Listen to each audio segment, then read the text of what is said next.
राजा राहुगन और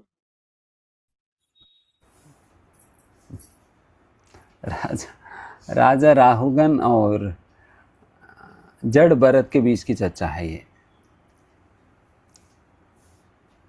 राहुगनै तत्तपसा न याति न चेज्झया निर्वपनाग्रहाद्वा न छन्दसा नैव जालाग्निसूर्यैर्विना महत्पादरजोऽभिषेकम्।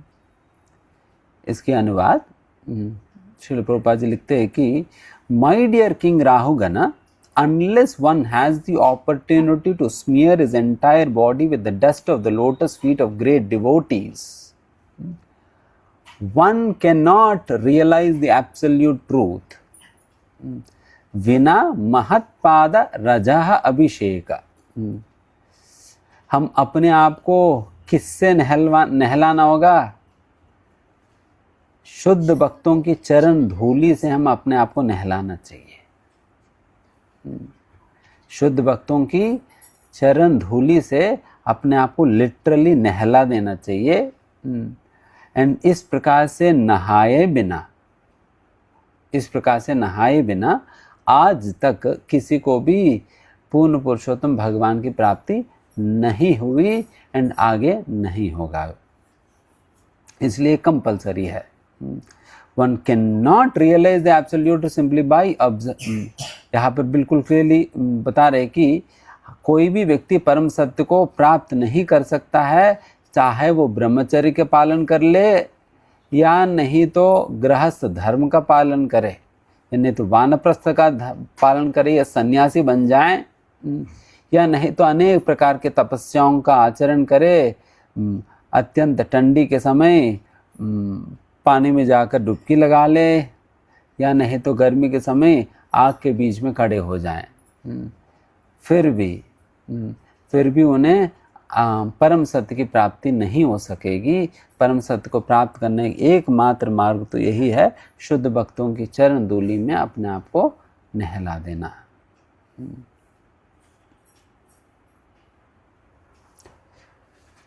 बिकॉज जिनकी जो संपत्ति है वही तो दे सकता है, और कृष्ण ने तो बता ही दिया वो किन की संपत्ति है। कृष्ण ने बताया ना भागवतम में, अहम भक्त पराधीन, मैं अपना भक्तों का अधीन हूं करके भगवान ने दुर्वास मुनि को डिक्लेयर कर दिया, अहम भक्त पराधीन करके, मैं तो भक्तों को संपत्तियों में भक्तों का अधीन हूं करके। एंड वही बात पहला स्कंद भागवतम के 8वां अध्याय में भी कुंती महारानी का प्रार्थनाओं में भी ये बात हम कुंती महारानी स्वयं भी कहती है। नमो अकिंचन वित्ताय, वहां पर भी कुंती महारानी ये बात कहते कि भगवान आप शुद्ध भक्तों का संपत्ति हो करके, you are only the wealth of great devotees. अकिंचन मतलब ये शुद्ध भक्तों को रेफर करते हुए बताए जा रहे हैं। अकिंचन मतलब वो लोग हैं जो कि केवल कृष्ण को ही अपना जीवन की एकमात्र संपत्ति के रूप में स्वीकार करते हैं, and they do not own anything else in this world accept Krishna. Krishna के अलावा उनके जीवन में और कोई संपत्ति नहीं है, तो वैसा व्यक्ति को अकिंचन कहा जाता है, वही तो शुद्ध भक्त है। एंड वैसा शुद्ध भक्तों का एकमात्र वित्ताय मतलब संपत्ति है, वैसा शुद्ध भक्तों का एकमात्र संपत्ति है आप हो कृष्ण करके वहां पर कुंती महारानी भी डिक्लेयर करती है। तो उस प्रकार से शुद्ध भक्तों का जो एकमात्र संपत्ति जो भगवान श्री कृष्ण जब है, एंड उन्हीं का अधीन में जब कृष्ण है, देन वही तो अन्यों को कृष्ण को दान में दे सकता है। बाकी और कौन है जो कि कृष्ण को हमें दान में दे सकेगा या दे पाएगा। यहाँ तक भी भगवान श्री कृष्ण स्वयं भी अपने आप को दान में नहीं दे पाएगा, क्योंकि कृष्ण ने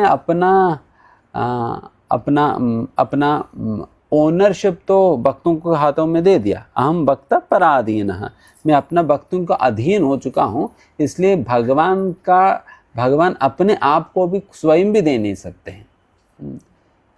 भगवान अपने आप को स्वयं भी दे नहीं सकते हैं, इसलिए केवल और केवल एक ही मार्ग बचा हुआ है, वो शुद्ध भक्तों के माध्यम से ही हमें भगवान की प्राप्ति हो सकेगी।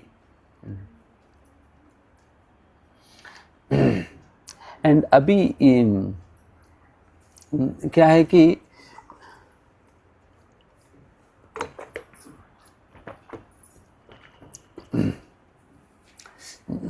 बिना महत्पाद रजोभिषेकम, महत्पाद रजोभिषेकम जो कहा जाता है, ये महत्पाद रजोभिषेकम आप हमारे वेदाभ्यास में टाइप करेंगे तो इस पे 2 श्लोक है वैसा तो, एक और अन्य जगह भी श्लोक है। तो क्योंकि ये महत्पाद रजोभिषेकम का बहुत महत्व है। एंड इसमें what does it actually mean to bathe oneself in the dust of the lotus feet of pure devotees? उसका क्या मतलब होता है, तो उसके विषय में हम हल्का सा चर्चा करेंगे। इसमें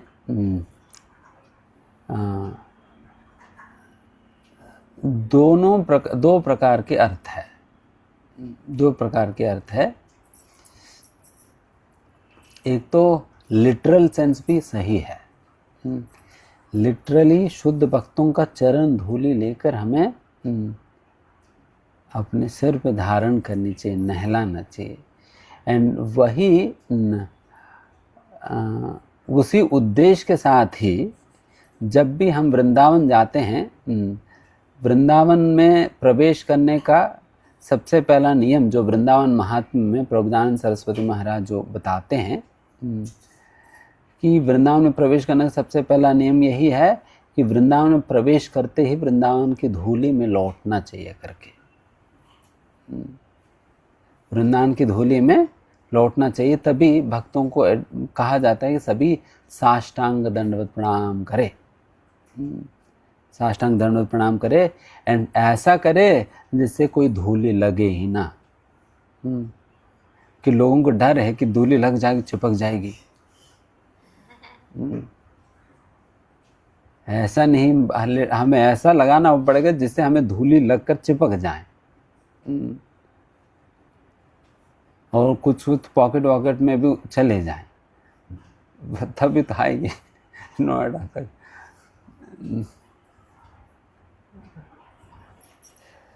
तो वैसा प्रणाम करे। एंड फिर उस दौरान भी what are we doing, we are actually practising this principle. उस दौरान भी हम यही सिद्धांत का हम अभ्यास कर रहे हैं कि बिकॉज वृंदावन धूलि का महिमा यही है ना, ये ब्रजवासियों की चरण धूलि है, जिस धूलि पाने के लिए तो ब्रह्मा जी वहाँ पर लता पता, उद्धव जी लता बने हुए, ब्रह्मा जी एस्पायरिंग है, ब्रह्मा जी एस्पिरेंट है, जैसे हम डिसाइपल एस्पिरेंट होते हैं, ब्रह्मा जी एस्पायरिंग लता है और उद्धव जी करंट लता है। तो ये कैसे ये किस लिए बन रहे हैं, तो केवल उस धूलि को प्राप्त करने के लिए। तो उस प्रकार बिकॉज बिना महत्पाद रजोभिषेकम, वैसा शुद्ध भक्तों की चरण धूलि प्राप्त किए बिना कोई भी व्यक्ति भगवान के शुद्ध भक्ति को या भगवान को प्राप्त कर नहीं सकेगा। तो एक तो चरण धूलि का महिमा हुआ, और भक्तों का चरण धूलि के विषय में यदि कहा जाए तो it is not that ki what to say about we aspiring to attain the dust of the lotus feet of pure devotees. It is Krishna who is actually hankering to get this dust. केवल ऐसा नहीं कि केवल हम आतुर है शुद्ध भक्तों की चरण धूलि प्राप्त करने के लिए, रादर हमसे अधिक आतुर है भगवान श्री कृष्ण स्वयं शुद्ध भक्तों की चरण धूलि प्राप्त करने के लिए। वो आतुर है, हमसे अधिक आतुर है। मैं वो श्लोका मुझे एग्जैक्टली याद नहीं है कहाँ पर है, भागवतम से ही है। उसमें बताया जाता है कि लिटरली भगवान अपने शुद्ध भक्तों का चरण धूलि को प्राप्त करने की उद्देश्य से भगवान श्री कृष्ण जो है अपने शुद्ध भक्तों की अनुगमन करते हुए उनका पीछे पीछे दौड़ते हैं। उनका पीछे पीछे भगवान श्री कृष्ण दौड़ते हैं ताकि पीछे पीछे यदि दौड़े देन भक्त आगे चल रहे हैं, जब चलते वक्त क्या होता है, देन थोड़ा बहुत धूली उड़ता है ना, देन कृष्ण की ऐसा इच्छा है कि ये जो भी धूल उड़ता है शुद्ध भक्तों के चरणों पे, वो आकर मेरी मस्तक पे गिरे, मेरी मस्तक पे गिरे करके उस प्रकार से भगवान चलते हैं। फिर भगवान ये चाहते हैं कि जब ये धूली जब मेरे मुंह से प्रवेश करेगा, देन भगवान के उदर में तो क्या है, सारे ब्रह्मांड है। दामोदर कहते भगवान को, क्योंकि भगवान की उधर में धाम है, सारा बहुत सृष्टि तो भगवान की उधर में है। तो फिर भगवान सोचते हैं कि फिर जितने भी जीव इतने सारे अनंत सृष्टियों में जो रह रहे हैं, उन सारा जीवों को उद्धार कैसे होगी फिर, कैसे होगी, जब वो धूली जाएगी एंड फिर धूली उन सारा सभी जीवों पे गिरेगा, देन सारा का सारा सभी के सभी थर जाएंगे। आप सोचो भगवान कैसे सोच रहे हैं, भगवान कैसे सोच रहे हैं। So you can just imagine भगवान कितना आतुर है अपनी शुद्ध भक्तों की चरण धूलि स्वयं प्राप्त करने, स्वयं प्राप्त करने। This is how hankering the Lord is for getting the dust of the lotus feet of his pure devotees.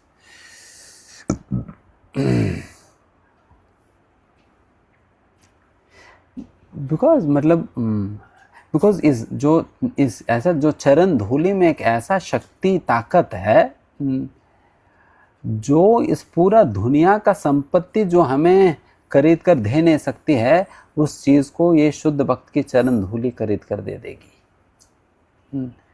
All of the entire wealth of the entire creation put together, वो सारा कुछ जो चीजें हमें प्रदान नहीं कर सकते, वो चीज ये शुद्ध भक्तों को चरण धूलि दे देगी।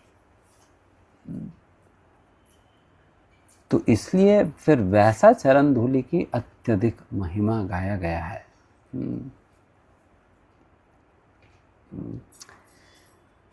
तो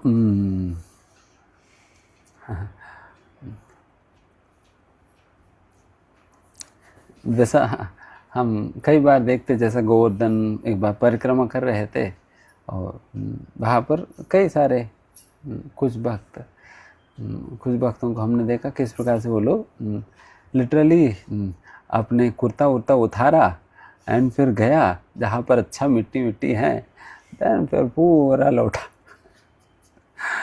ताकि पूरा चिपके, देन फिर उसके बाद वापस कुर्ता पहन लिया। That's all good. That's all good. श्रद्धा होनी चाहिए, श्रद्धा होनी चाहिए। वैसा तो चेतन चरितामृत में बताई ही गई हैं किस प्रकार से शुद्ध भक्तों का उच्चिष्ट और शुद्ध भक्तों का पद धूलि और पद जल, शुद्ध भक्त पद जल, पद धूलि और शुद्ध भक्त उच्चिष्ट, ये तीन महाबल के रूप में बताया जाता है। They are said to be the highly potent elements which can catalyze your devotion in a very rapid way. बहुत तीव्र गति से अपनी भक्ति को कैटलाइज मतलब बहुत तीव्र गति से चलाने के लिए ये तीन चीज़ें बड़े ईंधन की तरह काम करती है, बड़े ईंधन की तरह काम करती है। एक तो पद धूलि, पद जल और उच्चिष्ट। यदि तीन प्राप्त करे तो देन फिर व्यक्ति का इंजन बिल्कुल दौड़ेगा, बस आप स्टीयरिंग घुमाते रहेंगे।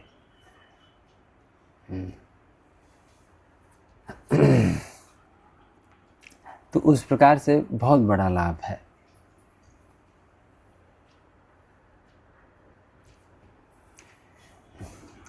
बट इसमें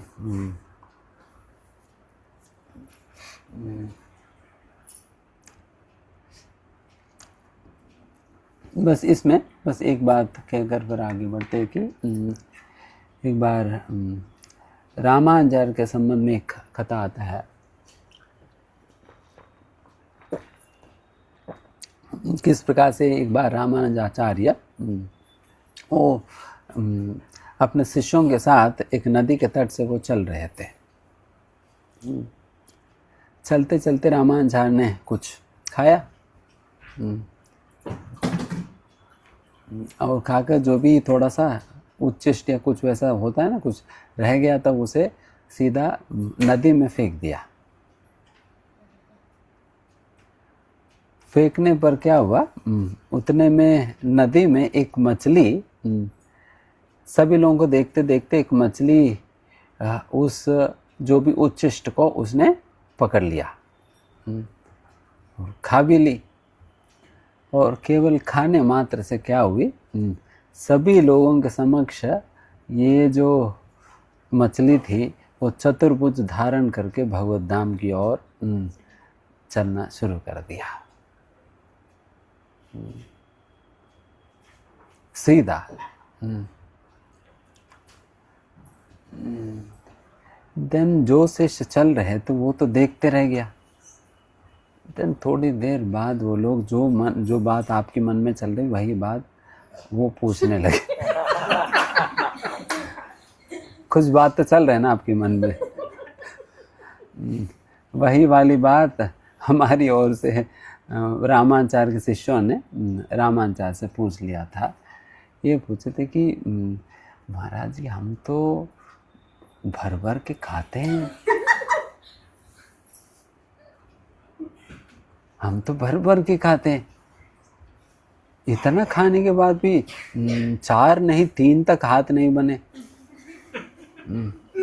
और यही घूम रहे हैं।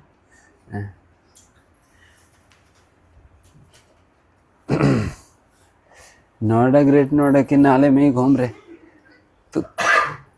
तो फिर ये क्या बात है। तो हम तो वो तो बस इतना छोटा सा उच्चिष्ट खाकर वो तो चले गए चतुर्भुज धारण करके, हम तो यहाँ घूम रहे, क्या हुआ। देन उसका यही बताते हैं कि वो श्रद्धा नहीं है, श्रद्धा नहीं है। जिनमें वो श्रद्धा है वही व्यक्ति योग्य है असलियत में उस प्रसाद को, धूलि को, चरणामृत को स्वीकार करने का। एंड फिर उन पे तो वैसा असर दिखेगा, उन पे तो वैसा असर दिखेगा जो उस प्रकार के उद्देश्य के साथ लेता है। बिकॉज हमारे अंदर जो भोग की प्रवृत्ति इतना प्रबल है कि कहीं रुकता नहीं है, यहाँ तक भी गुरु के सामने नहीं रुकता ये। इसलिए ही एक बार ऐसे ही बक्सदांस महाराज का कुछ हमारे जैसा शिष्य भी थे। तो महाराज ने क्या किया, तो महाराज जी ने अपना प्रसाद थाली एक दिन जो है थोड़ा सा आधा अधूरा खाया और फिर सर्वेंट को बुला, कहा कि आप जाकर बांटो बाहर।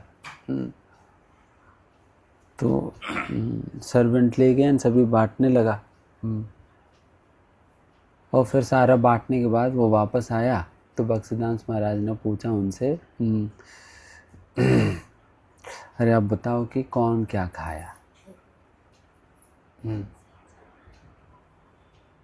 तो वो काजू वाला खीर किसने खाई, तो और कचौड़ी, कचौड़ी भी किसने खा लिया, और काजू वाला खीर भी किसने खा ली, और पराठा का भी कोई तो था ही। तो फिर फाइनली महाराज ने पूछा, मैं बिल्कुल छबा कर छोड़ दिया हुआ जो ड्रम स्टिक किसने खाया।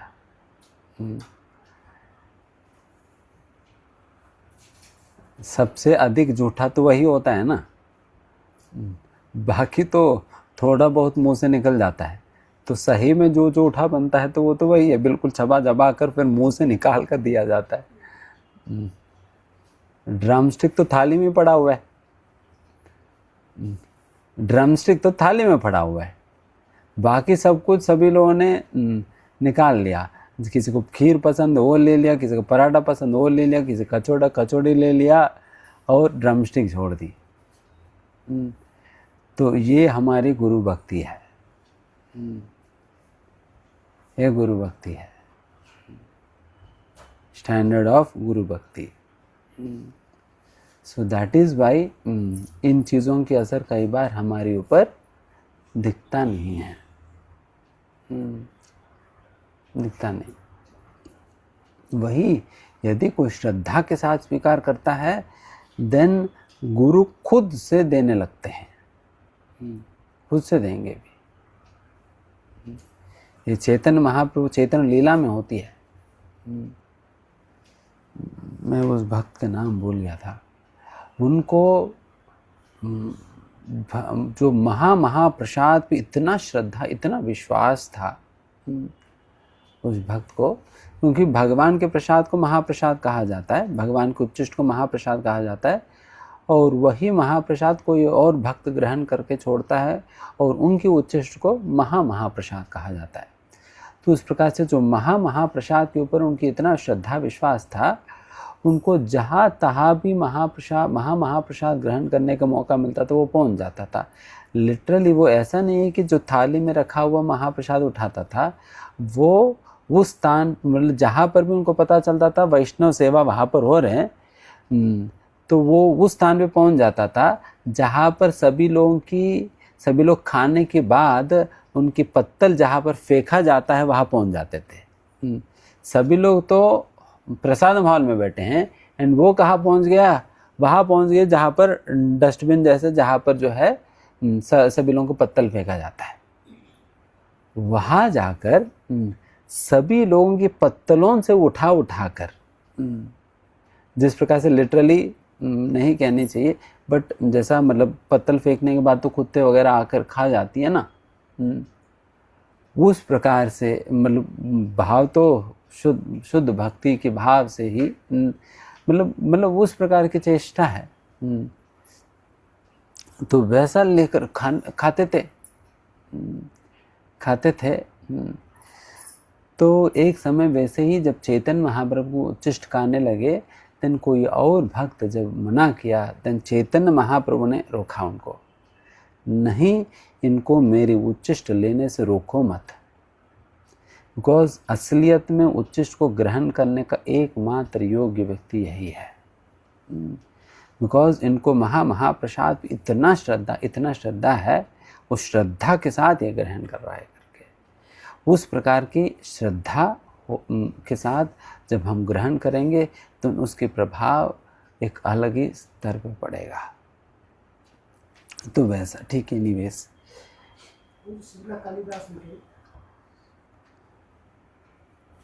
ये भागवतम से हमने बताया, तभी नारद भक्ति सूत्र से हम बता रहे हैं।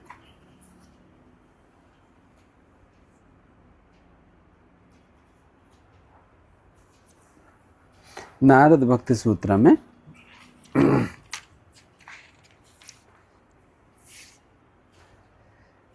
तीसरा अध्याय में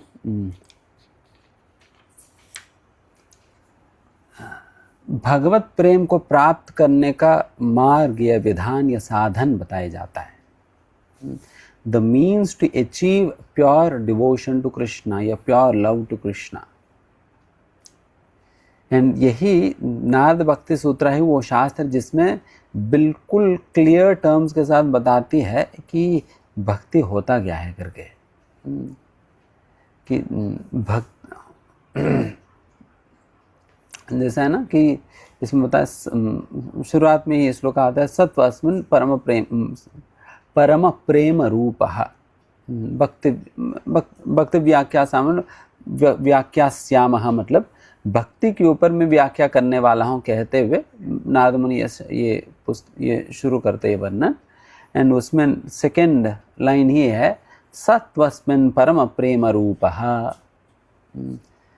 कहते हैं कि ये जो भक्ति है ये कुछ और नहीं है, परम प्रेम रूप, this is the ultimate love. भक्ति ही प्रेम है करके नाथ भक्ति सूत्र में बिल्कुल क्लियर टर्म्स में बताते हैं। तो उस प्रेम को कहो या उस भक्ति को प्राप्त करने के क्या साधन है, क्या मार्ग है, वो तीसरा अध्याय में उसके वर्णन करते हैं। एंड उसकी वर्णन करते हुए नारद मुनि कहते हैं कि फर्स्ट सूत्र बताते हैं साधन की विधियों का। कहते हैं कि तत्तु विषय त्यागात संगत त्यागात च, तत्तु विषय त्यागात संगत त्यागात च। तो उसमें कहते हैं कि दो चीज़ों को छोड़ना पड़ेगा, दो चीज़ों को छोड़ना पड़ेगा कि विषय को और असत्संग को। विषय मतलब इंद्रिय वस्तुओं को, इंद्रिय वस्तुओं को और असत संगति को, दोनों को छोड़ना है। ये आश्चर्य की बात है कि जब भक्ति का साधन कहते हो सबसे पहला तो क्या छोड़ना है ये बता रहे, क्या छोड़ना है बता रहे। एंड तभी चैतन्य महाप्रभु ने भी कहा ना, संगत त्यागात यही वैष्णवाचार।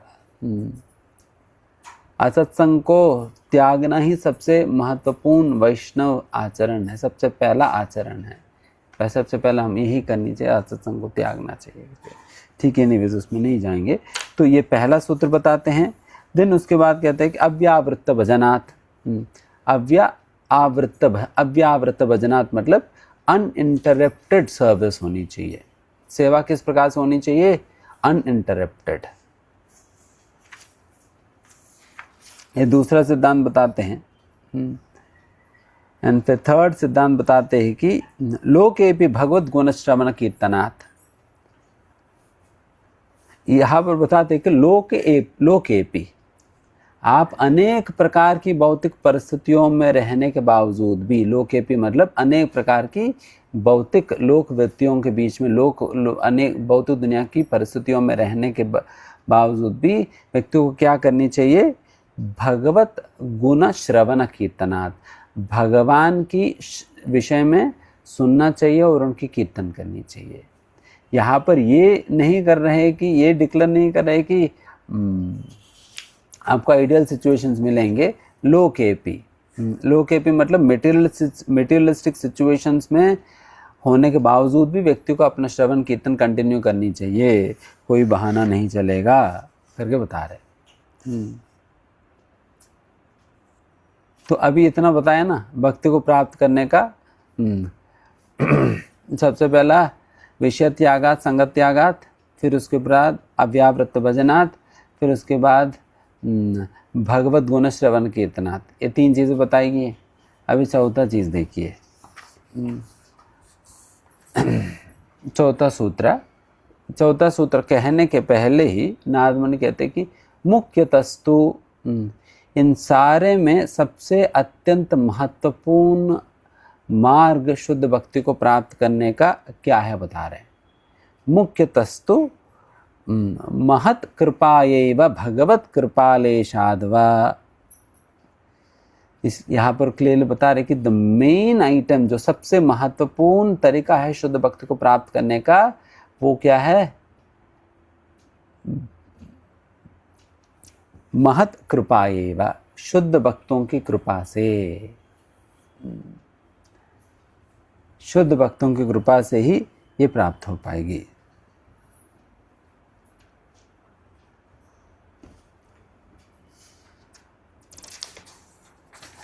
आगे ऐसा शुद्ध भक्तों के संग की महत्व और बताते हैं कि महत् संगस्तु दुर्लभो अगम्यो अमोघश्च। यहाँ पर बताते हैं कि ये जो महत् भक्तों की जो संग है, महत् भक्तों के संग, ये अत्यंत दुर्लभ है, बहुत रेयर है।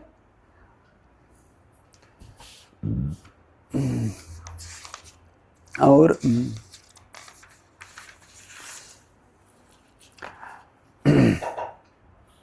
अगम्य मतलब बहुत ही मुश्किल से मिलेगा, और अमोघ मतलब वो बिल्कुल अमोघ है, इनफैलेबल। जिसका मतलब यह है कि जो भी उनके संपर्क में आते वो कभी गिर नहीं सकता एक प्रकार से। बट ऐसा इतना अद्भुत जो महत लोगों के संग या वैसा गुरुजनों की आश्रय हमें कैसे मिलेगा, उसके विषय में लास्ट बात ये कहते हैं कि लभ्यते अपि तत्कृपायैवा। एंड ऐसा अद्भुत महत भक्तों के संग कहाँ से मिलेगा? तत्कृपायैवा, केवल और केवल भगवान की कृपा से मिलेगा।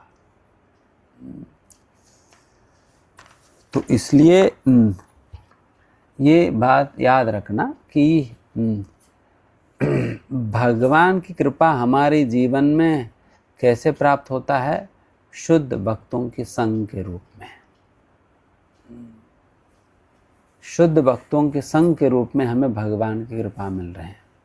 एंड जब भी इस प्रकार का शुद्ध भक्तों के संग करने की यदि हमें मौका मिलता है, एंड वैसा मौका को हम जब टुकराते हैं, so we are actually rejecting the mercy of Krishna.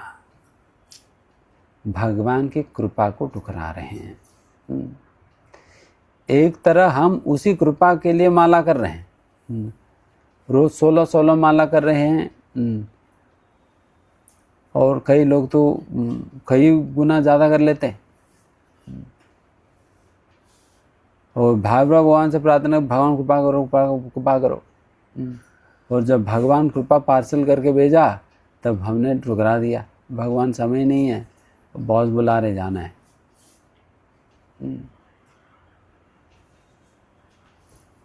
फिर भगवान सोचते अरे यार, मतलब इतने बार बुलाए क्यों फिर? हाँ, जब इतना ही तुम्हारे पास समय नहीं है, देन रोज 16-16 माला क्यों करके अब बुला रहे थे? भगवान कृपा कर दो, कर दो, कर दो, कर दो, कर दो, कर दो, कर दो, कर दो। जब दिया तो फिर ठुकरा दी।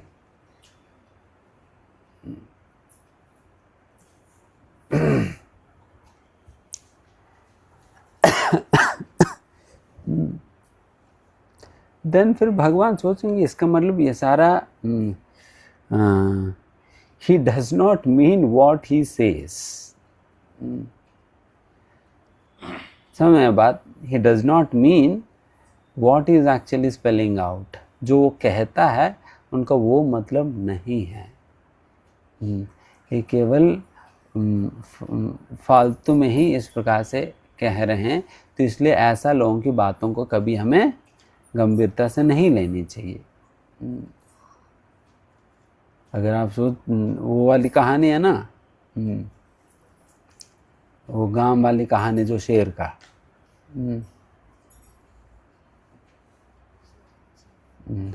वो शेर शेर शेर करके बुलाता है, गांव वाले पहुंच जाता है, शेर सही में आ गया करके। देन वो कहता है कि अरे मैं तो केवल टेस्ट कर रहा था, आप लोग सही में आएंगे या नहीं आएंगे। देन फिर दोबारा चिल्लाए शेर शेर शेर शेर करके, फिर दोबारा पहुंच गए। देन फिर सभी लोगों ने पूछा अरे यार, मतलब शेर आए नहीं, आप बुला लिया। फिर मुझे लगा कि दोबारा भी आप लोग आएंगे या नहीं आएंगे, बस मैं देख रहा था। देन तीसरी बार तो सही में शेर आ गया। तीसरी बार उनके घर में सही में शेर आ गया। एंड उस समय वो रियली शेर शेर शेर करके बुला रहा था, तब कोई गया नहीं, तब कहीं गया नहीं, बिकॉज पहली 2 बार तो धोखा दे दिया इसने।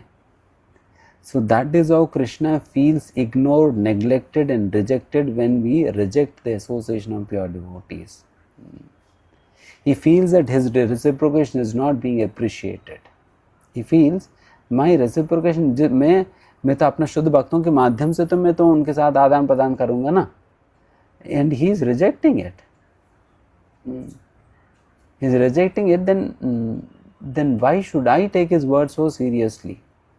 जैसा ये गांव वाले सोच रहे थे, देन ये बार बार इस प्रकार से हमारे मजाक उड़ा रहे थे। फिर बार बार हम उनके, मतलब तीसरी बात तो फिर वो लोग सीरियस लिया ही नहीं, गए ही नहीं। दूसरी प्रकार से भी भगवान भी, हम माला करते रह जाएंगे, फिर भगवान आना भी बंद कर देंगे। ठीक है, मतलब इतने बार तो मैं शुद्ध भक्तों के रूप में तो आया ही था, आपने मना कर दी, तो फिर इसलिए फिर बार बार कौन आएगा? हमें भी तो काम है। केवल आप ही बिजी हो, हम खाली बैठे हैं।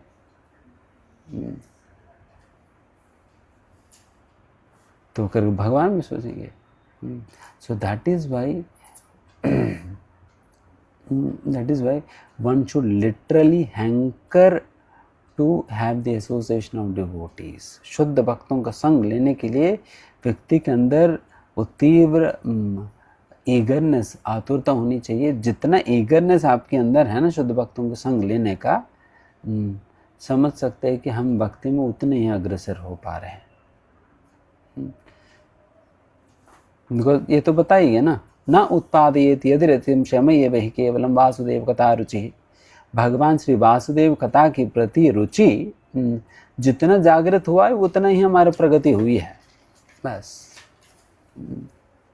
तो उस प्रकार से तो इसलिए जो भी हम भगवान की कृपा, हम जो असलियत में जो मांग रहे हैं, जो असलियत में जो भगवान की कृपा का जो परिभाषा यहाँ पर नारद मुनि देते हैं कि ये महत कृपा के संग के रूप में भगवान अपनी कृपा हमें देते हैं, हमें देते हैं। एंड इसलिए जब भी शुद्ध भक्तों का संग हमें मिल पा रहे हैं तो हमें मानना होगा कि भगवान की कृपा हमारी ऊपर हो रही है, तो उसे मुझे स्वीकार करनी है।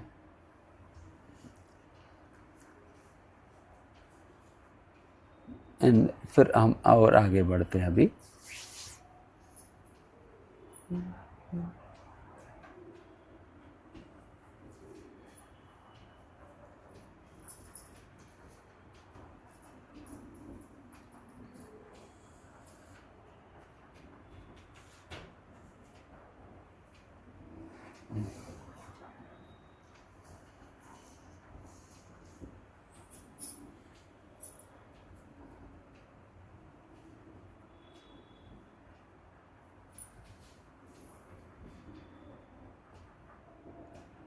तो ये भागवतम में 7वां स्कंद 15वां अध्याय, इसमें कई ऐसा श्लोकास एंड कई ऐसा तात्पर्य है जिसमें गुरु की महत्व के विषय में श्रील प्रभुपाद जी कई महत्वपूर्ण बातें प्रकाशित किए हैं। गुरु के संबंध में कई सारे महत्वपूर्ण बातें इन तात्पर्यों के दौरान, इस सेक्शन के दौरान श्रील प्रभुपाद जी ने प्रकाशित किया हुआ है। तो जब भी यदि समय मिले तो ये अध्ययन करने का प्रयास करनी चाहिए। तो उसी में से कुछ बातें हम चर्चा करेंगे। इसमें 7वां स्कंद 15वां अध्याय 25वां श्लोका।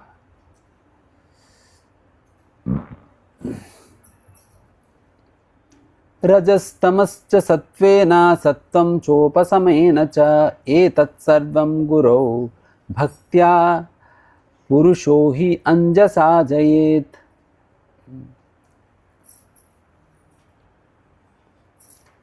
रजस तमः च सत्त्वेन, रजोगुण और तमोगुण को कैसे व्यक्ति ओवरकम कर सकता है? हाउ कैन वन ओवरकम रजो एंड तमोगुण? कैसे ओवरकम कर सकता है? सत्वगुण से। सत्वगुण की आश्रय लेने पे तन व्यक्ति रजोगुण तमोगुण से वो निकल जाएगा।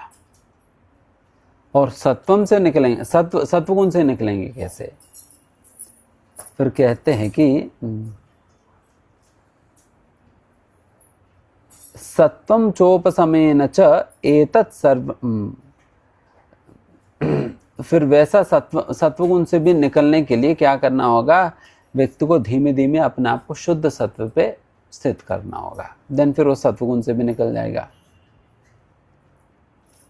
और ये जो कुछ भी अभी बताई गई हैं, सत्वगुण में आने पर रजो और तमोगुण से निकल सकता है, एंड फिर विशुद्ध सत्व में आने का प्रयास करके व्यक्ति सत्वगुण से निकल सकता है करके, ये सारा कुछ कहते हैं कि ये सारा कुछ अपने आप एक ढंग से हो सकता है केवल एतत् सर्वम गुरौर भक्त्या। गुरु की भक्ति करने पर सारा कुछ झटके में हो जाएगी।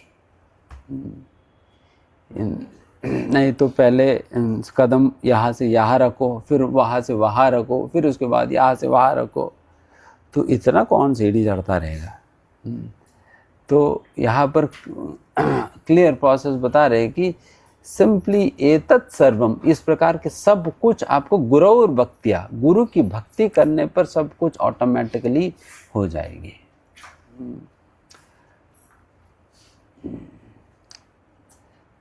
पुरुषो ही अंजसा जयेत, एंड उस प्रकार से one can conquer the influence of the modes of nature. भौतिक प्रकृति की प्रभाव को व्यक्ति लिटरली वो कॉन्कर कर सकता है इस प्रकार से, है ना। एंड उसी प्रकार से, उसी चलते एक और बात मैं बताता हूँ कि वैसा भागवतम में ही एक स्थान पर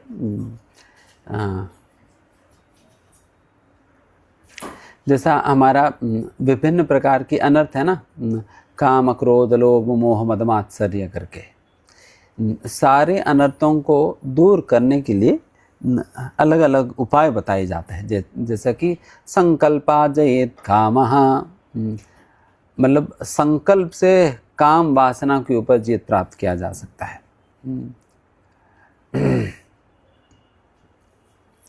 तो उसी प्रकार से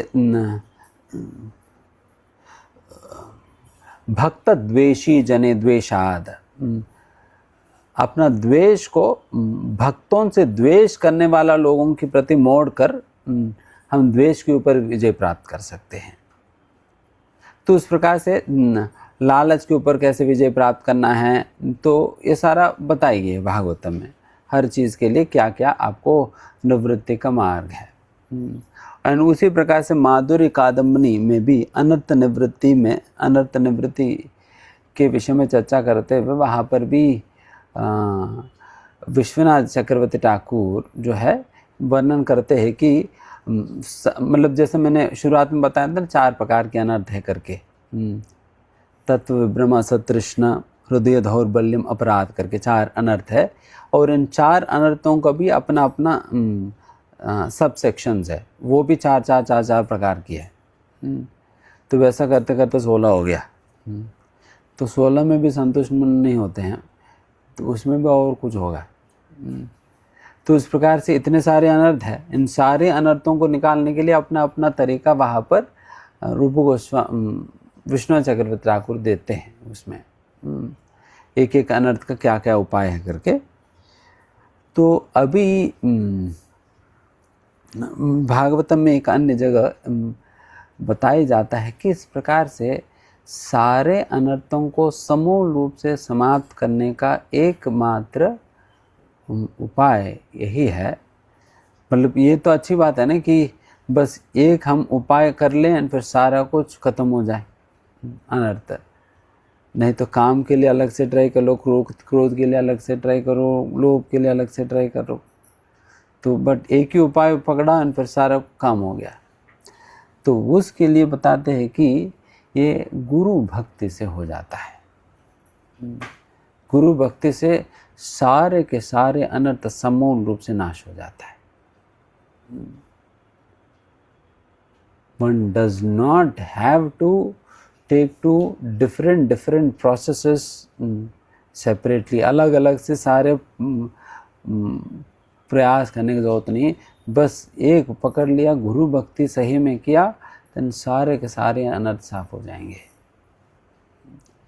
तो इसलिए ये जो इस श्लोका में भी रजो तमो सत्व गुण तीनों से ही परे जाने के लिए ये गुरु भक्ति के विषय में बताई हैं। सारे अनर्थों को भी समूल रूप से खत्म करने के लिए गुरु भक्ति के विषय में कहा जा रहा है। तो इस प्रकार से समझ सकते हैं कि कितना महत्व दिया जा रहा है शास्त्रों में गुरु भक्ति को लेकर।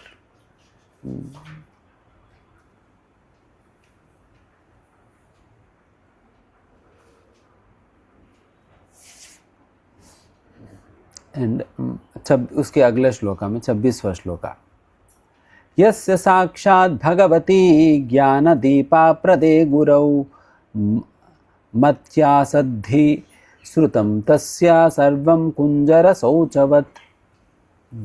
ये भी ध्यान से सुनना। देखिए, यस्य साक्षात् भगवती ज्ञानदीप प्रदे गुरौ,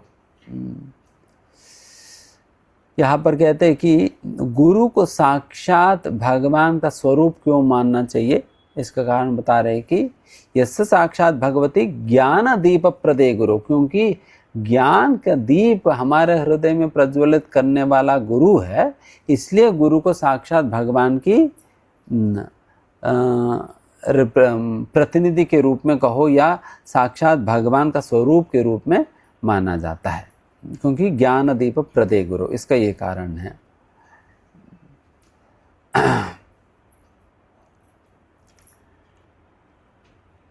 मत्स्याद्धि श्रुतम तस्या,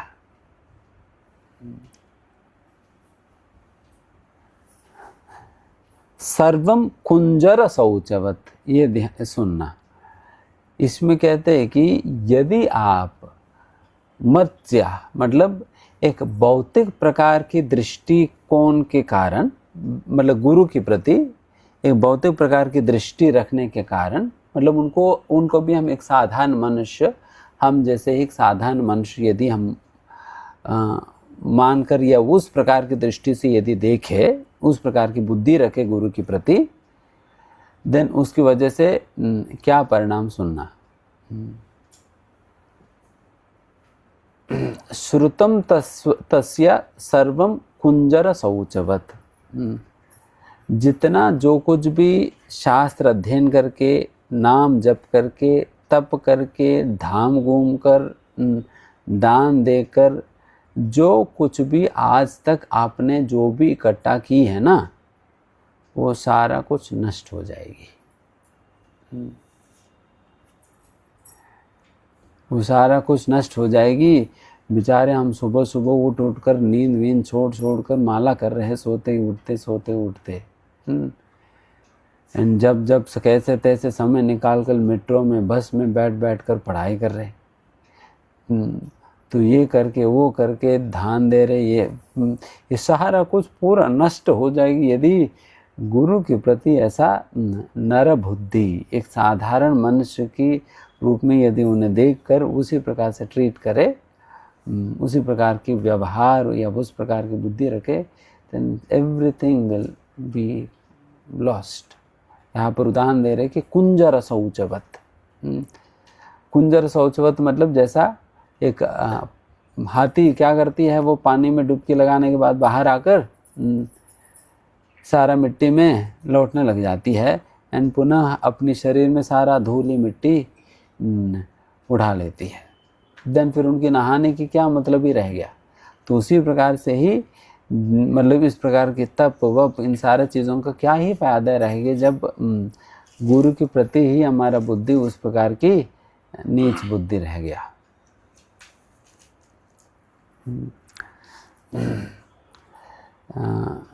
एक प्रवचन में श्रील प्रभुपाद जी भी इसी मतलब इसी लाइंस में एक श्लोका बता रहे थे कि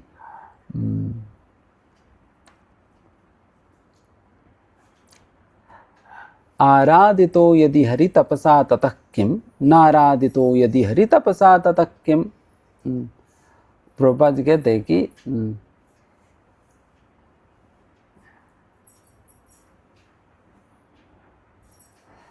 तुम्हारी तपस्या का क्या मतलब रह गया है जब आप भगवान की आराधना नहीं करते हैं तो, क्योंकि जो भी तपस्या करने के यही परिणाम होनी चाहिए थे, कृष्ण की भक्ति में लग जाना चाहिए था। जो लक्ष्य है अगर वहां तक आप पहुंच ही नहीं पा रहे, देन तुम्हारी तपस्या का क्या फायदा रहा। एंड फिर उसको उल्टा भी पूछते हैं, आराधितो यदि हरि तपसा ततः किम, यदि आप भगवान श्री हरि की आराधना ऑलरेडी कर रहे हैं, देन तुम्हें तपस्या करने का भी जरूरत क्या रहेगी। तपस्या करने की क्या जरूरत रहेगी, बिकॉज जो ऑलरेडी आपको तपस्या करके जो प्राप्त करना तो वो तो ऑलरेडी प्राप्त हो ही गया, तो फिर क्या तपस्या करनी है। देन दोनों केसेस में तपस्या के नीड को रूल आउट कर देते वहां उस श्लोका में, दोनों केसेस में इस प्रकार की तप आपको पूरा रूल आउट कर देते हैं। तो उस प्रकार से गुरु के प्रति अगर इस प्रकार की मत्य बुद्धि है, देन फिर सब कुछ ही नष्ट हो जाएगी। देन फिर हम शास्त्र क्या ही पढ़ा है, और नाम जब से हम क्या ही प्राप्त किया।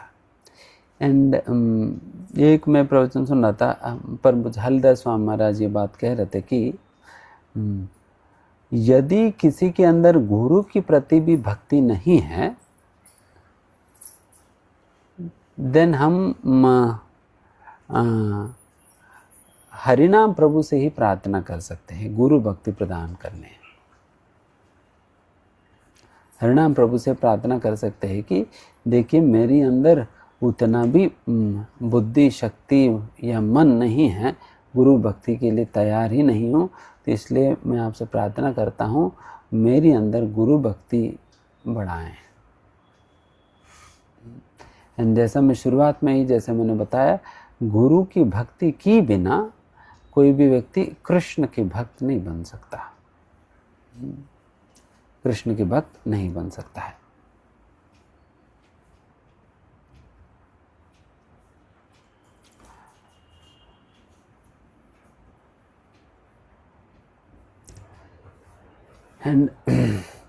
एंड उसी चैप्टर में ही हम फिर 28 श्लोका में श्रील प्रभुपाद जी तात्पर्य में लिखते हैं, इट इज फर्दर स्टेटेड तुस्येयम सर्वभूतात्मा गुरु शुश्रूषया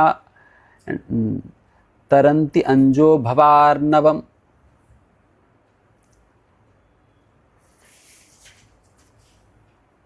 इसमें कहते तरंति अंजो भवार्णवम। भव अर्णवम, अर्णवा मतलब समुद्र है, जैसा गुरु के विषय में कहते हैं सुबह सुबह प्राप्तस्य कल्याण गुण आर्णवस्य। अर्णव मतलब समुद्र है, गुणों का सागर है गुरु। एंड यहाँ पर कौन से सागर के विषय में बात की है? भव सागर के विषय में। भवार्णव मतलब भव सागर है। तरंति भवार्णवम, वो व्यक्ति इस भव सागर को पार कर सकता है। कौन? गुरु शुश्रूषया, जो गुरु की सेवा करता है। जो गुरु की सेवा करता है वही व्यक्ति ये भव सागर को पार कर सकता है।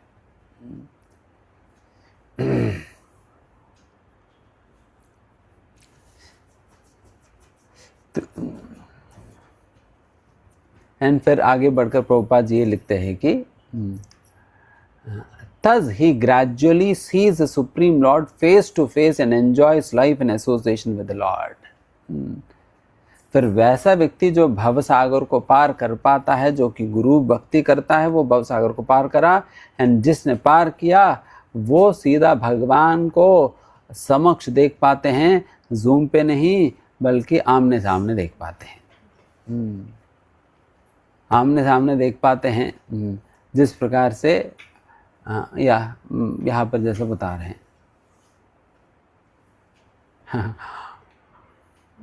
आगे फिर प्रभुपाद जी लिखते हैं कि ये अच्छा तात्पर्य था, इसलिए मैंने सोचा कि वही पढ़े। If the family members of the spiritual master, who is the bona fide representative of the Supreme Personality of Godhead, consider the spiritual master an ordinary human being, this does not mean that he becomes an ordinary human being.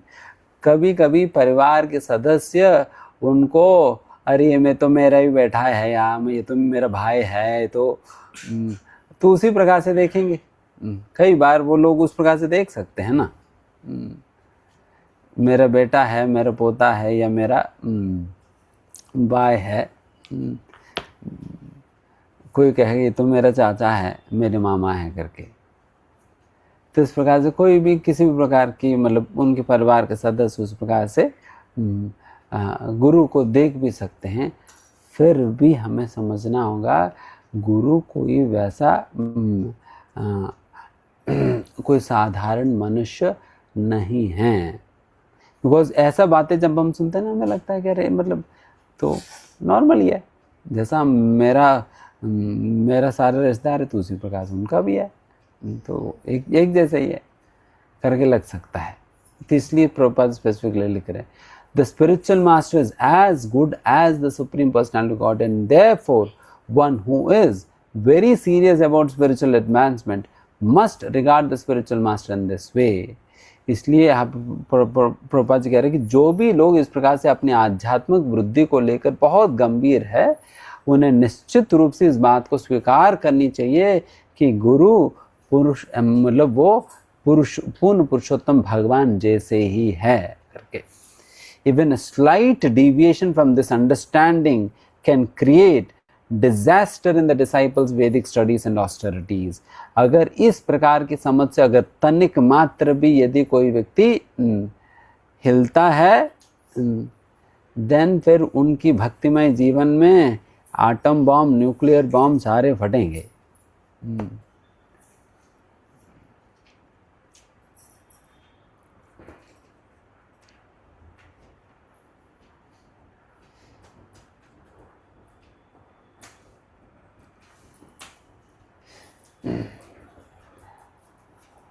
और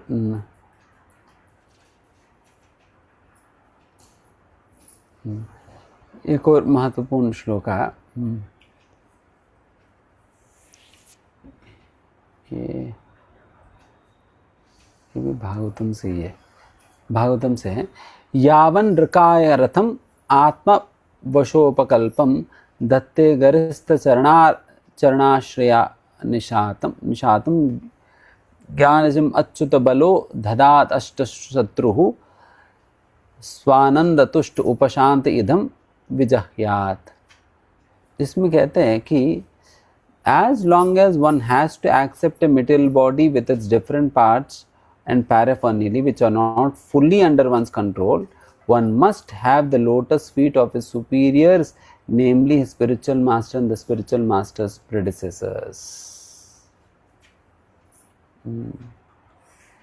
यहाँ पर बता रहे कि जब तक हमें इस प्रकार की भौतिक शरीर स्वीकार करके आना पड़ता है, जिस भौतिक शरीर पे हमारा बिल्कुल भी किसी भी प्रकार का नियंत्रण नहीं रहता, और वैसा भौतिक शरीर में जब है, हमें क्या करनी चाहिए?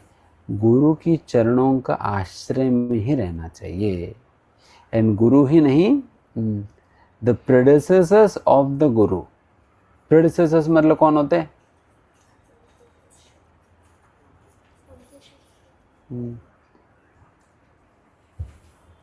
गुरु परंपरा।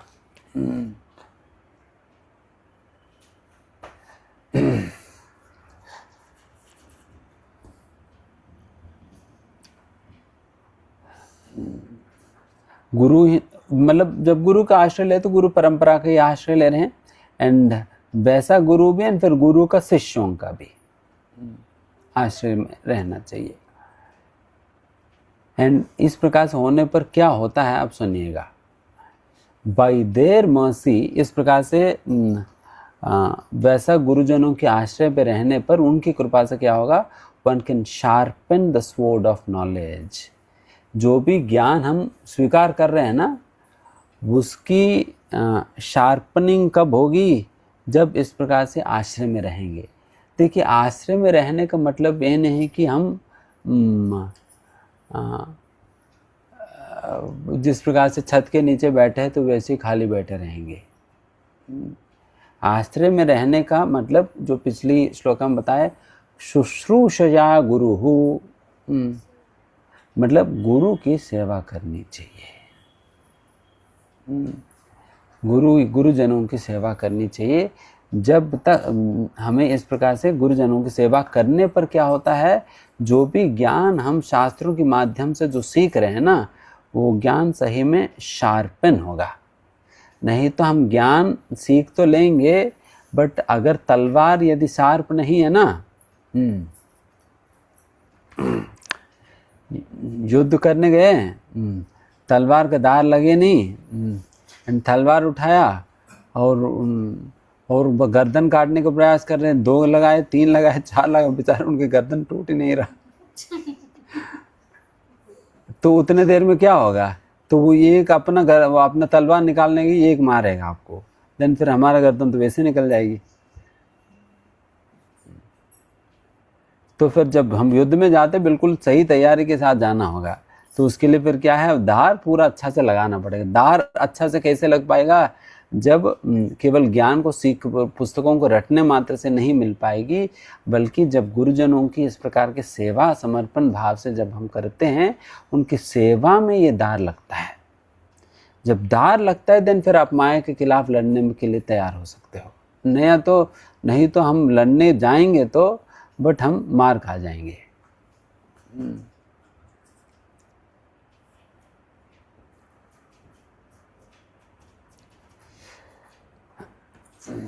And with the power of the Supreme Personality of God at mercy, one must then conquer the enemies mentioned above.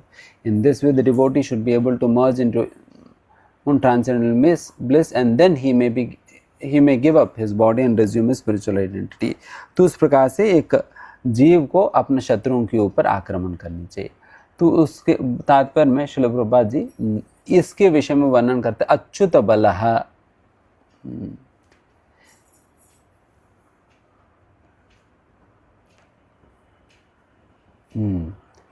इसमें प्रभुपाद जी लिखते हैं कि अच्युत बल के ऊपर व्याख्या लिखते हैं। प्रभुपाद जी कहते हैं कि the spiritual master is certainly very merciful to his disciples, and consequently by satisfying him a devotee gets strength from the Supreme Personality of Godhead.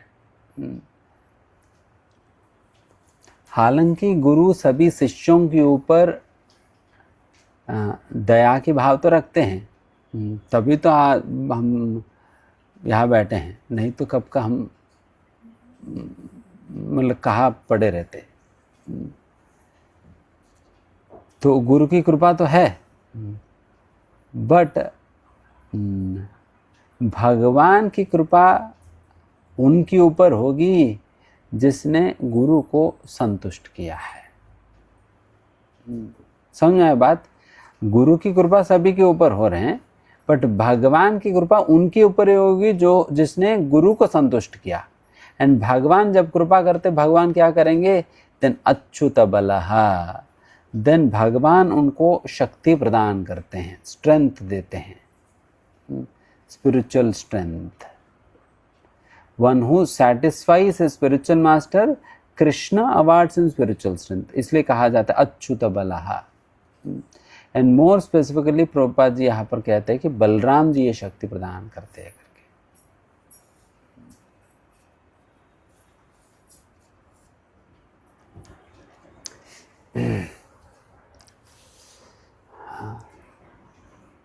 एक और जगह प्रभुपाद जी ये कहते हैं कि जैसा ज्ञान की तलवार, तो हम लोगों ने सुना इस वर्ड ऑफ नॉलेज कई बार उपयोग करते हैं, ज्ञान की तलवार जो भगवत गीता में भी आता है।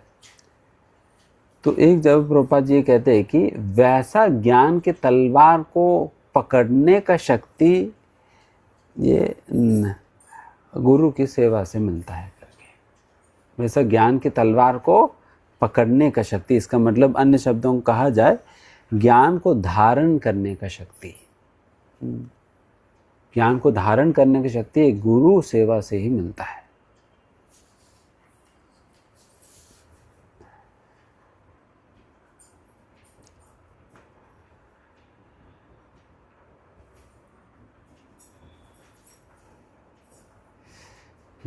एंड फिर आगे प्रभुपाद जी कहते हैं simply getting the weapon of ज्ञान इज इनसफिशिएंट।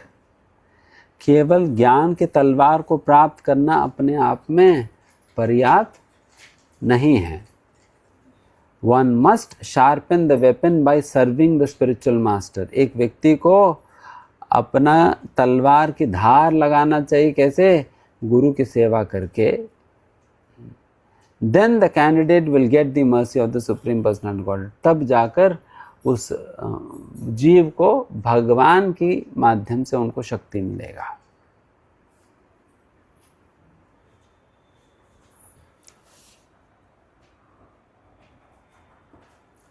और भागवत में ही 10वें स्कंद में ये भगवान स्वयं कह रहे ये बात। ये जो अभी मैं बताने जा रहा हूँ ये भगवान खुद कह रहे हैं। भगवान कहते हैं कि I the soul of all beings, मैं सभी लोगों का जो आत्मा हूँ, I am not as satisfied by ritual worship, Brahman canonization, penances or self discipline as I am। यहाँ पर भगवान कह रहे हैं कि मैं सभी लोगों के हृदय में परमात्मा के रूप में जो वास करता हूँ, मैं इस प्रकार की वैदिक पूजाओं से या ब्राह्मणत्व से या किसी प्रकार की तपस्या से या अन्य आचरणों से मैं उतना संतुष्ट नहीं होता हूँ जितना कि जब कोई बहुत विश्वास के साथ अपनी गुरु का सेवा करता है।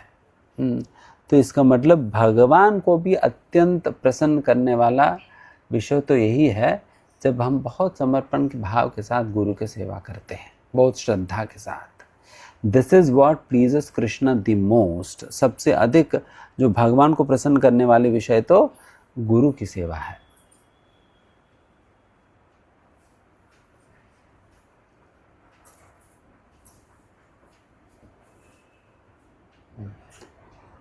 एंड अभी उसी अध्याय में ये जो 80वां अध्याय जो भागवतम 10वें स्कंद की, ये 80वां अध्याय में कौन सा पास्ट टाइम आता है?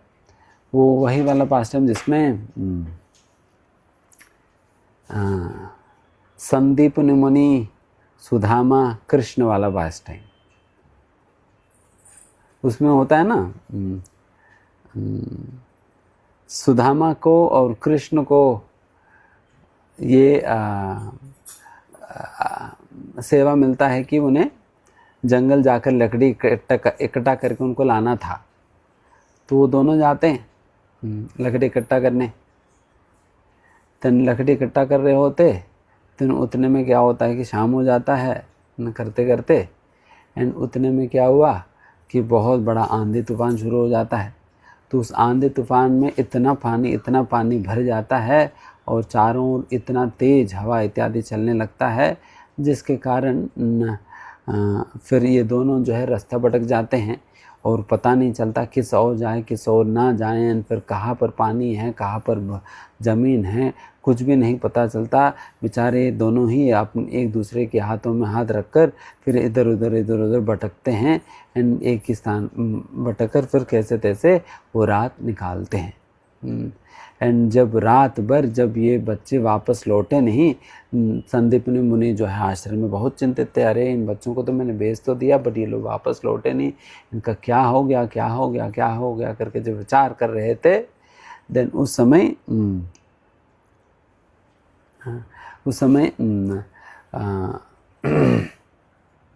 सोचते फिर सुबह हो जाता है। सुबह हो जाने पर संदीपन मुनि खुद ही कृष्ण बलराम को ढूंढने जाते हैं। ढूंढने जाने पर तन फिर पता चलता है किस प्रकार से कृष्ण बलराम जो है वो कैसे तैसे भटक वो पहुंच रहे थे।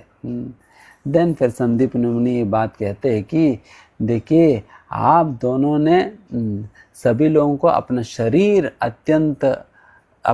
से अत्यंत प्रेम होता है, बट आप लोगों ने अपना सर्वस्व को ही मेरी सेवा में समर्पित कर दिया हुआ है।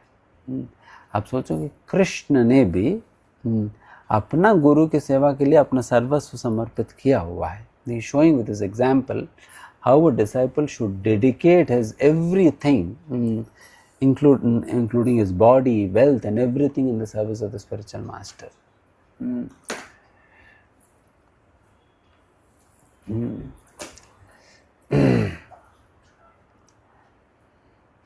बिकॉज वो लोग रुक गए, फिर वो ढेर उठा कर ले जा रहे थे, तब भी नहीं ले जाना। देन फिर कहते हैं कि यही असलियत में सही शिष्यों का कर्तव्य होनी चाहिए। ये संदीप में कहते हैं टू रीपे द डेप्ट to the spiritual master by offering him with pure hearts their wealth and even their very lives. ये संदीप मुनि कहते हैं कि एक शिष्य को, एक प्रामाणिक शिष्य को सही में पूर्ण प्रयास करनी चाहिए गुरु की ऋण को चुकाने के लिए, शुद्ध हृदय के साथ अपनी सर्वस्व को, अपनी संपत्ति को, अपने जीवन को ही भगवान की सेवा में लगाने का या गुरु की सेवा में लगा देनी चाहिए। तो इसके संबंध में आज सुबह मैं प्रभुपाद जी का प्रवचन सुन रहा था। उसमें प्रभुपाद जी बताते हैं कि एक श्लोका कहते भागवतम से, उसमें कहते हैं कि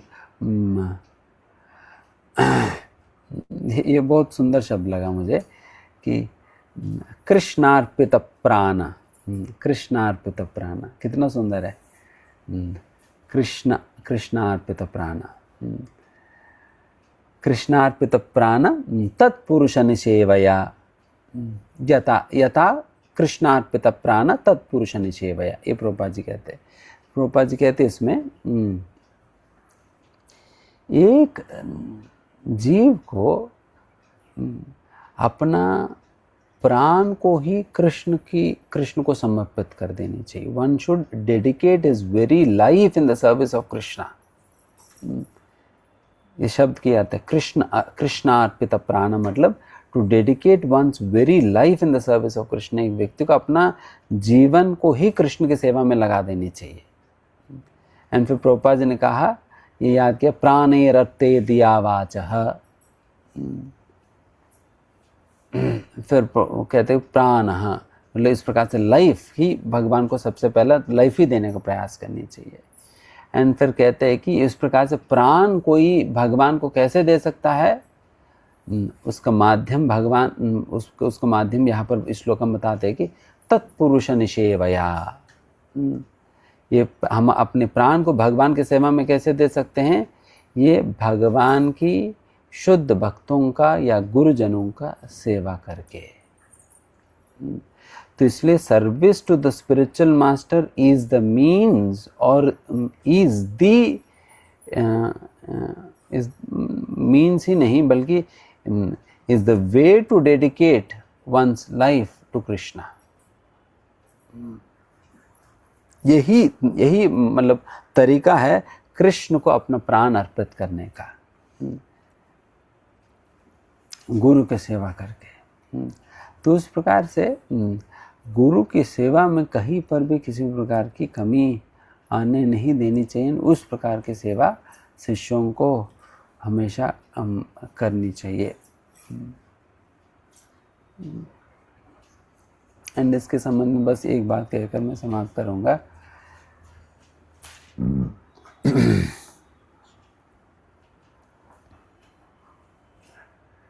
कि आप लोगों ने निश्चित रूप से तो कथा तो सुने ही होंगे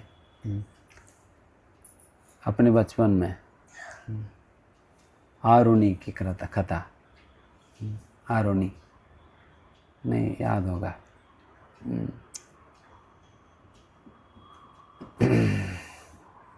एक शिष्य, आरुणि नामक एक शिष्य था। तो उनको उनके गुरु महाराज ने एक समय पर आदेश दिया कि उस दिन खूब बारिश हो रहा था और इतना बारिश हो रहा था कि वो पानी कहीं रुक नहीं रहा था। एंड उस समय आरण्य को आदेश दिया कि आप जाकर वहाँ पर जो खेती हम बना रहे थे वहाँ पर बाड़ बना कर आ जाना। देन आरुणि जाता है और बाड़ बनाने का प्रयास करता है। जितने भी प्रयास करे बार बार वो बाड़ टूटते जा रहा था। एंड और बाड़ बनाते बनाते पूरा रात हो जाता है, बट फिर भी वो बाड़ टिकता नहीं है। जब इतने देर तक बाड़ बनाने के बाद भी वो जब टिका नहीं, देन फिर आरुणि ने सोचा कि मेरा गुरु चाहते हैं कि पानी रुके, बट न जाने पता नहीं है तो बार बार टूट जा रहे हैं। तो इसलिए हम ऐसा करते हैं, जब बाढ़ नहीं बनता तब हम खुद ही बाढ़ बनकर लेट जाते हैं करके। वो आरुणि, मतलब वो बालक के अंदर इतना कन्विक्शन, इतना श्रद्धा है गुरु की सेवा के प्रति, वो लिटरली पूरा रात भर बारिश में भीगते भीगते वो उस खेती में ही खुद बाढ़ बनकर लेट जाते हैं पानी को रोकते हुए। एंड अगले दिन जब ये जो उनके गुरु था, देन वो ढूंढते हुए आते हैं कि इनको तो कल का तो मैंने भेजा था ये तो बाढ़ बनाने, अभी तक क्या हुआ, कहाँ चले गया करके जब ढूंढते ढूंढते आते हैं, देन फिर वो देखकर आश्चर्यचकित हो जाते हैं कि इनके अंदर क्या श्रद्धा है कि वो व्यक्ति मतलब लिटरली पूरा रात भर पानी में भीगते भीगते वो लेट गए बाढ़ बनकर खुद ही। तो ये आरुणि जो है लिटरली जाना जाता है उनकी गुरु भक्ति के लिए, गुरु भक्ति के लिए जाना जाता है। एंड लिटरली एक भक्त को उतना विश्वास और श्रद्धा रखनी चाहिए गुरु के शब्दों पे, वचनों पे रखकर, एंड वैसा गुरु के शब्दों का या गुरु की आज्ञा का, गुरु की इच्छाओं के पालन करनी चाहिए। एंड वैसा जब किसी के अंदर संकल्प होता है, देन गुरु से ही वो शक्ति प्राप्त होता है उनकी आज्ञाओं को पालन करने की। यहाँ पर तो भगवान ने बताइए शक्ति किनको कैसे मिलेगा। गुरु को संतुष्ट करने पर भगवान स्वयं अच्युत बल देने वाले हैं, ये शक्ति देने वाले अच्युत बल। एंड फिर बल लेकर हम क्या करते हैं, और अधिक सेवा करेंगे, और अधिक सेवा करेंगे, देन और गुरु को संतुष्ट करेंगे, और गुरु को संतुष्ट करेंगे तो और बल मिलेगा, और बल मिलेगा तो क्या करेंगे, और सेवा करेंगे।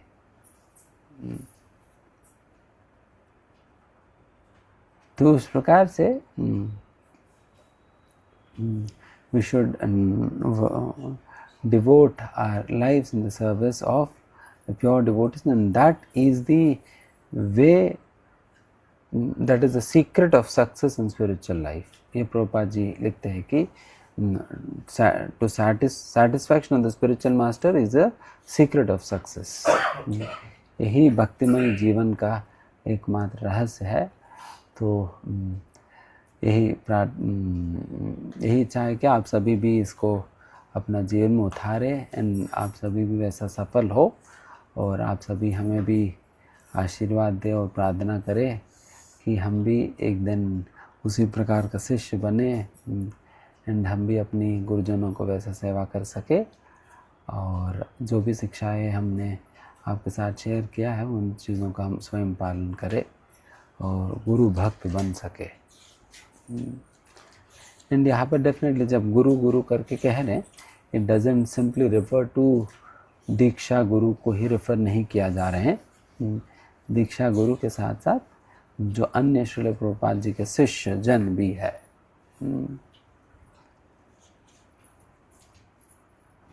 ओके, धन्यवाद। हरे कृष्णा। तो वैसा और भी टॉपिक्स हम करना चाह रहे थे, बट समय सीमित है, तो फिर हम इस टॉपिक के साथ हम समाप्त कर दिया। बाकी कोई और टाइटल के साथ बाकी अन्य टॉपिक्स हम लेंगे।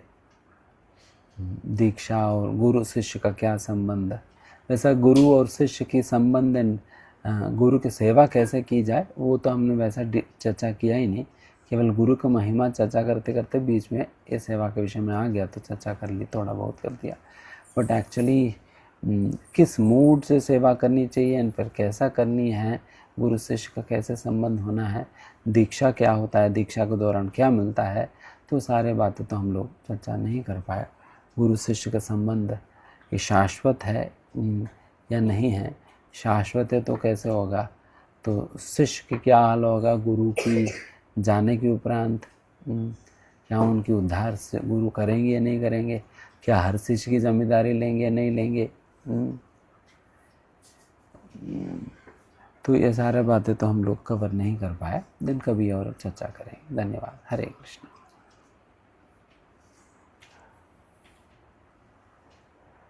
Yes, quickly.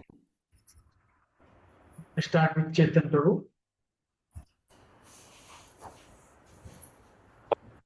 हरे कृष्णा। प्रभु जी दंडवत प्रणाम। मेरा आवाज आ रहा है? हरे कृष्णा। यस प्रभु आ रहे।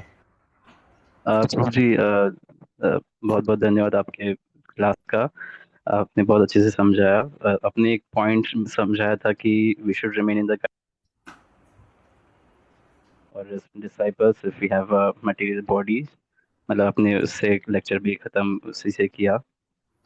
तो मेरा प्रश्न प्रभु जी ऐसा है कि कभी कभी मतलब मेरे अनुभव में ऐसा हुआ है कि हम मतलब सरेंडर करने की कोशिश करते हैं, फिर जो भी हमें सीनियर डिवोटीज कह रहे हैं, जो भी मेंटर हमें कह रहे हैं, तो वो हम करने का प्रयास करते हैं, और पर उसमें भी कई बार जो गाइडेंस हमें मिलता है तो उसमें कभी कभी ऐसे त्रुटि हो जाती है, और कभी कभी मतलब जो सीनियर डिवोटी उनको भी गिल्ट आता है, पर कभी कभी नहीं भी आता है। और फिर मतलब उस प्रोसेस में कई बार मेरा मतलब ऐसे फाइनेंशियल या करियर का लॉस ऐसे हुआ है, तो फिर उसका वो रिस्पॉन्सिबिलिटी नहीं लेना चाहते,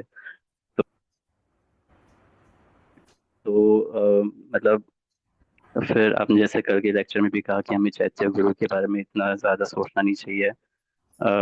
पर फिर प्रभु जी कभी कभी ऐसा लगता है कि हम मतलब खुद का इंट्यूशन या खुद का एनालिसिस भी हमें करना चाहिए, मतलब बिफोर सरेंडरिंग। तो मतलब मुझे थोड़ा सा डर लगता है अभी कि अगर मैं सरेंडर करता हूँ तो फिर अगर कुछ गलत हो जाता है तो वो मेरे पे ही उल्टा आ जाएगा। तो प्रभु जी उस पर आप कुछ बता सकते हैं?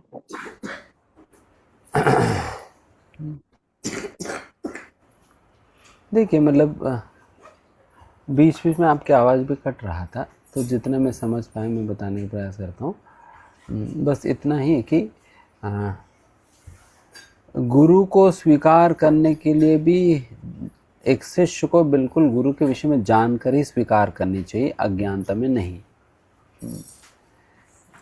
एंड उसी प्रकार से गुरु भी शिष्य को स्वीकार करते वक्त शिष्य के विषय में जानकर ही गुरु को भी स्वीकार करनी चाहिए। तो उस प्रकार से एक दूसरे के विषय में जानकर ही ये जो संबंध स्थापित करनी चाहिए। तो थोड़ा सा समय लेकर भी गुरु के विषय में जानना उचित है।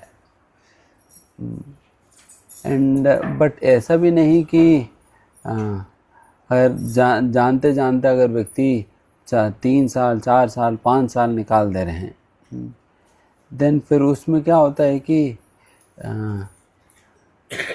अगर इस प्रकार से समय निकालते निकालते बीच में मर गया तो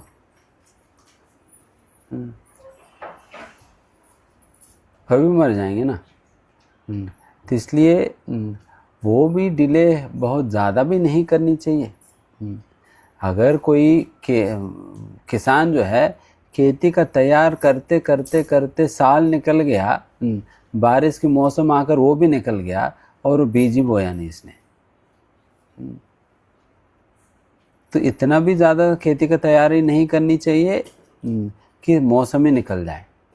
और दूसरी ओर बिल्कुल खेती का तैयारी किए बिना भी और कोई बीज बो देता है तब भी फसल नहीं उगेगा। तो इसलिए वो बैलेंस्ड होना होगा। ठीक है। एंड गुरु के विषय में डेफिनेटली जानकर ही स्वीकार करनी चाहिए। तो ये सही रहेगा, सही तरीका है। ठीक है, नेक्स्ट। हरे प्रभु। हरे कृष्णा प्रभु, दंडवत प्रणाम। मेरा प्रश्न ये था कि जैसे अभी हमने 3 दिन में ये जाना आपके माध्यम से कि गुरु के बिना भगवान की प्राप्ति नहीं हो सकती, और मैं इस बात में सिर्फ बस इतना पूछना चाह रहा हूँ कि जब जैसे वृंदावन के जितने भी जीव थे, जब श्री कृष्ण आए वृंदावन अवतरित हुए, तो उन सब के तो कईयों के एक्सटर्नल गुरुज नहीं थे, जितने भी पशु थे पक्षी थे, सबको मतलब भगवान की प्राप्ति हुई। तो वो बिना गुरु के उन सबको कैसे कृष्ण की प्राप्ति हो गई? देखिए वो सारे तो प्रोसेस के थ्रू जाकर ही आगे हैं। They have come here for apprenticeship. जितने भी भगवान की लीलाओं में भाग ले रहे थे, चाहे पेड़ पौधे हो, पक्षी हो या गोपियाँ हो, वे सभी केवल अपना जीवन को सिद्ध करने के बाद भगवद धाम में वापस लौटने के पहले एक प्रैक्टिस सेशन होता है। तो प्रैक्टिस सेशन में गए हैं, तो उनका वो सारा कुछ हो चुका है पहले से। हरे कृष्ण। हरे कृष्णा। माता जी। हाँ जी, हरे कृष्णा प्रभु जी। प्रभु जी, आपने बताया था कि लास्ट सेशन में बताया था कि जब भी हम कोई सेवा करते हैं ना, तो हम हमेशा रिकग्निशन, रेसिप्रोकेशन और एक्नॉलेजमेंट के लिए जाते हैं। तो प्रभु जी, मैं अपने लेवल पे प्रयास करती हूँ कि मैं कभी भी मतलब रेसिप्रोकेशन की ना कामना करूँ, कोई भी सेवा निस्वार्थ भाव से करूँ। पर कभी ना कभी ऐसा हो जाता है कि एक्सपेक्टेशन हो जाती है कि हम कर रहे हैं सेवा और मिले, पर प्रभु जी वो चीज कैसे लाए अपने अंदर कि हम ऐसे भावना ही ना आए कि हमें कुछ मिले, बस निस्वार्थ भाव से हम करते रहे।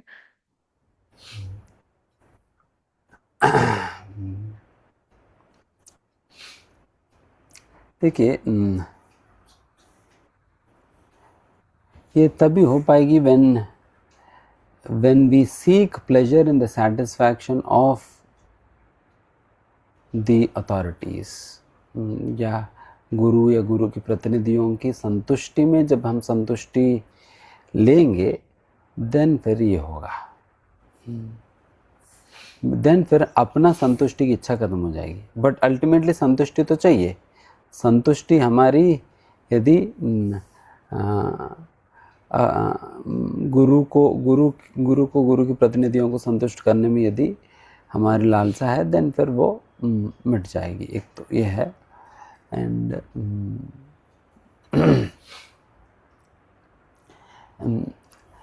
दूसरा, जब वैसा निस्वार्थ भाव से सेवा करने वाली भक्तों की संग करके, their association will inspire us. अरे मतलब देखिए, मतलब इनके अंदर तो बिल्कुल इच्छा नहीं है,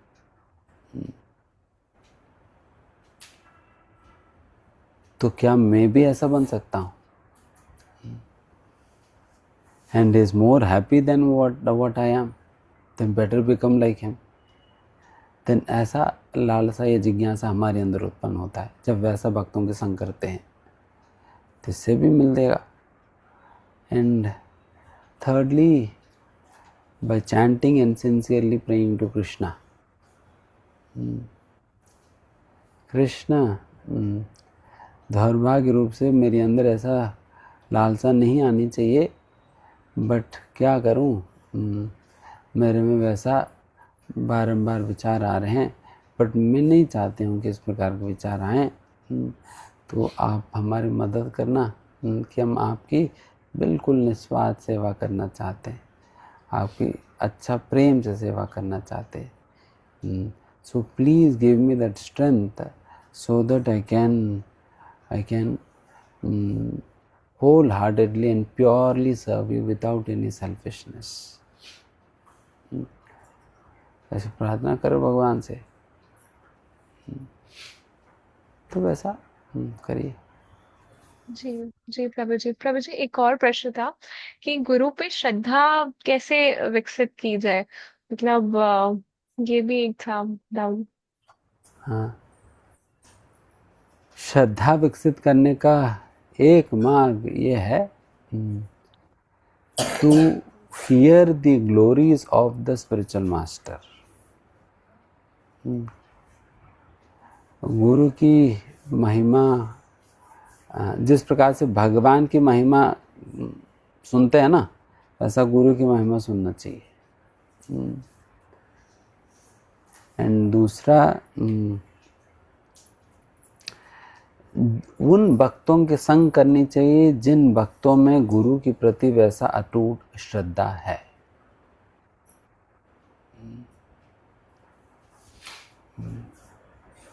और जो श्रद्धा के साथ वैसा जो सेवा कर रहे हैं, उनकी संग करनी चाहिए। One who is literally acting as a sold out servant of the spiritual master. तो वैसा भक्तों के संग करके उनकी रियलाइजेशन, साक्षात्कार सुने भी एंड फिर उनके संग करे भी, देन फिर उनके एसोसिएशन में वैसा प्रेरणा हमें स्वतः मिलने लगता है कि मैं भी इनकी तरह सेवा करूं, या देन फिर वो श्रद्धा जो है ट्रांसफ़र हो जाता है हमारे अंदर। एंड संग करने का मतलब ये है कि संग करना मतलब केवल साथ में बैठ जाना नहीं है। संग करने का बेस्ट तरीका यही होता है कि सुनना और उनकी सेवा करना। जिनके संग करने जा रहे हैं उनसे सुनना एक सेवा हुआ, और उनकी सेवा भी किसी न किसी रूप से करना। जब हम ऐसा करेंगे देन फिर ये श्रद्धा बढ़ेगी। एंड लास्टली ये भी बताऊंगा कि जैसे मैं लेक्चर में बता रहा था, हरिनाम प्रभु से भी प्रार्थना किया जा सकता है। हरिनाम प्रभु से भी प्रार्थना किया जा सकता है, मेरे में ये कमी है तो आप उसे पूरा करना, करके हरिनाम प्रभु से प्रार्थना की जा सकती है। तो उस प्रकार से गुरु का महिमा श्रवण करना, गुरु के गुरु पे जिनकी श्रद्धा है वैसा भक्तों के संग और सेवा करना, और थर्डली हरिनाम प्रभु से भी प्रार्थना करना। जी एंड शास्त्र अध्ययन तो है ही। ठीक है, जी, थैंक यू सो मच प्रभु जी। हरे कृष्णा। हरे कृष्ण। वैकुंठ प्रेमी माता जी। हरे कृष्णा प्रभु जी, दंडवत प्रणाम। हम्म, प्रभु जी, व्हाट आई रियलाइज्ड कि गुरु कृपा तो बहुत मिलती है हमको, बट हमारे में पात्र नहीं है एक्सेप्ट करने का। So what shall we do? पात्र उधार ले फिर।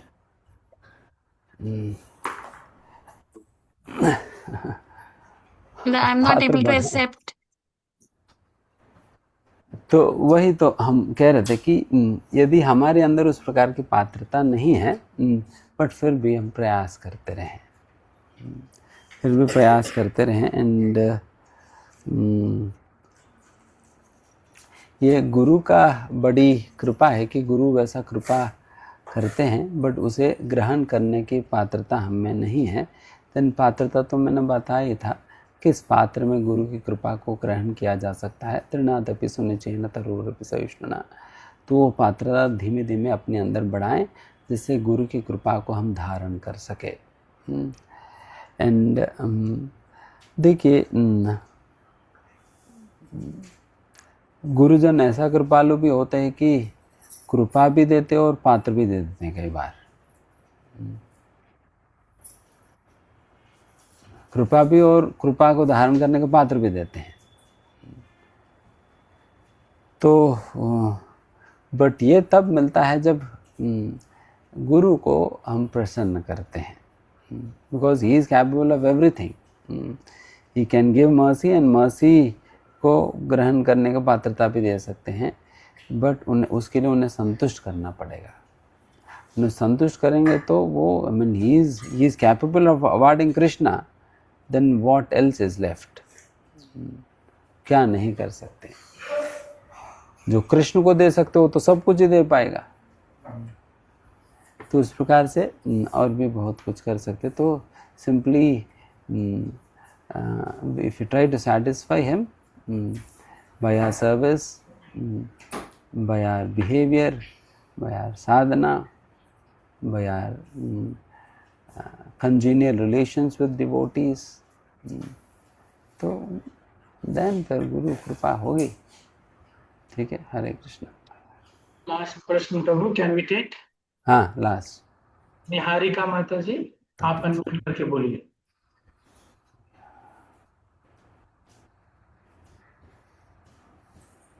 हरे कृष्णा प्रभु जी, दंडवत प्रणाम। हाँ, प्रभु जी, thank you for the wonderful class. प्रभु जी, मतलब बहुत सारे डाउट्स क्लियर हुए, बहुत सारे, मतलब इतने दिन से दिमाग में था, जो जो क्वेश्चंस था वो सब का आंसर आपने दे दिया। तो थैंक यू सो मच प्रभु जी, थैंक यू। हरे कृष्णा, दंडवत प्रणाम प्रभु जी। धन्यवाद। प्रभु जी और भी ऐसे एक्सपेक्टेशन और भी था कि और भी बहुत सारे क्वेश्चंस आप मतलब और भी कुछ बताएंगे। बहुत सारे क्वेश्चंस रह गए प्रभु जी, लेकिन हम एक्सपेक्ट करते हैं कि आगे आपको और सुनने को मिलेगा, आपको और देखने को मिलेगा। हरे कृष्णा, धन्यवाद। जरूर, हरे कृष्ण। रामचेतन को कई भक्त हैंड रेज नहीं किए, लेकिन उनके हृदय में आपके प्रति कृतज्ञता है आपके इस सेशन के लिए। और thank you so much. Specially आप इस तरह की सेशन जो 3 दिन का लाते हैं वो पावरफुल होता है, लेकिन कई बार आपने ही खुद अपनी सेशन में कहे हैं कि समय कम पड़ जाता है। तो क्या अगला सेशन प्रभु जी 4 दिन का होगा?